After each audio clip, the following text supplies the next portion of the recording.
All right, so I'm looking right now. Nvidia shares, they are up now. They were kind of going up and down after the earnings report, up just about 0.75%. But if I look all the way back since DeepSeek, which coincidentally was 1 month ago today, I see the shares are down more than 7%. So just tell me, after this earnings report, why aren't we seeing a bigger pop out of Nvidia? And in general, do you think we're still seeing kind of a DeepSeek overhang on this company?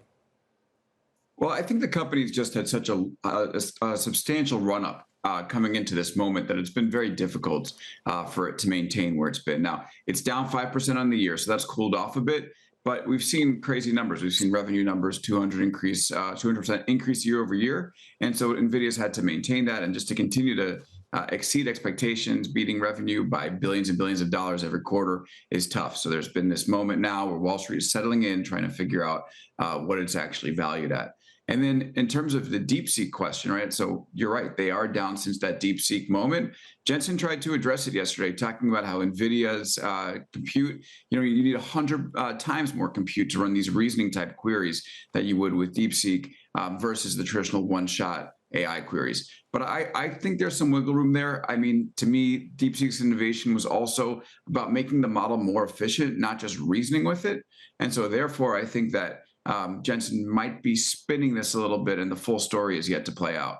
So while we're talking about DeepSeek here, Alex, I'm going to play a soundbite from Jensen Huang about DeepSeek. I want to get your take on this. DeepSeek was fantastic. It was fantastic because it open sourced the reasoning model that's absolutely world class. Just about every AI developer in the world today has either incorporated R1 using, it's called distillation, distilled from R1, or using techniques that have been open sourced out of R1 so that their models could be a lot more capable. Across the world, AI has become better as a result of the last several months. Do you agree with this take from Jensen Huang? I mean, obviously one of the smartest people in the world of business, specifically about AI. But does it seem like it's good for his business in particular and the chip business overall? I do agree with his take. I do think that R1 and the DeepSeek technology has made its way into technology across the AI landscape.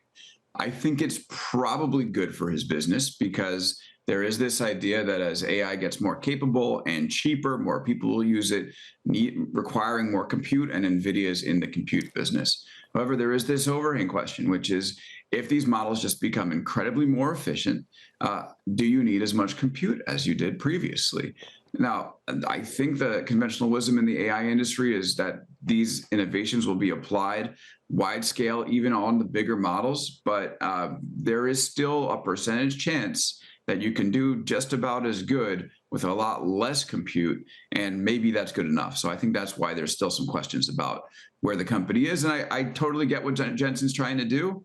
I'm not 100% following his logic, but I see that's what I was asking you, Alex. It didn't quite make sense to me either.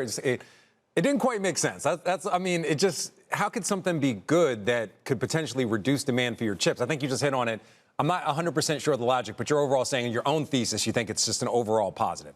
One last question for you. Yeah. We're talking about $11 billion in Blackwell chips. Put that in context for us. Is that good? Is that kind of what you were expecting? What does that mean for the next quarter? What are the expectations for the next quarter? I know it's early. Estimates aren't even out yet. But this is the benchmark when it comes to Blackwell. How does that lead us to when it comes to expectations for the upcoming quarter and the quarters beyond that?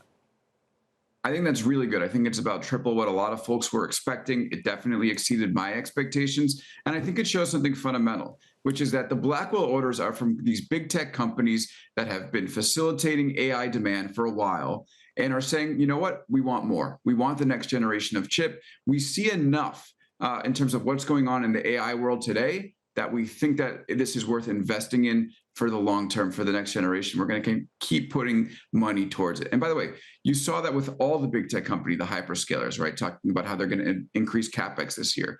Maybe $100 billion from Amazon across AI and other items, but Microsoft with $80 billion towards AI, Meta looks like $65 billion in CapEx. This is all starting to prove true that the demand for these Blackwell chips, it is translating into real business results, or it is the product of real business results. And I think that's very bullish for the AI space overall.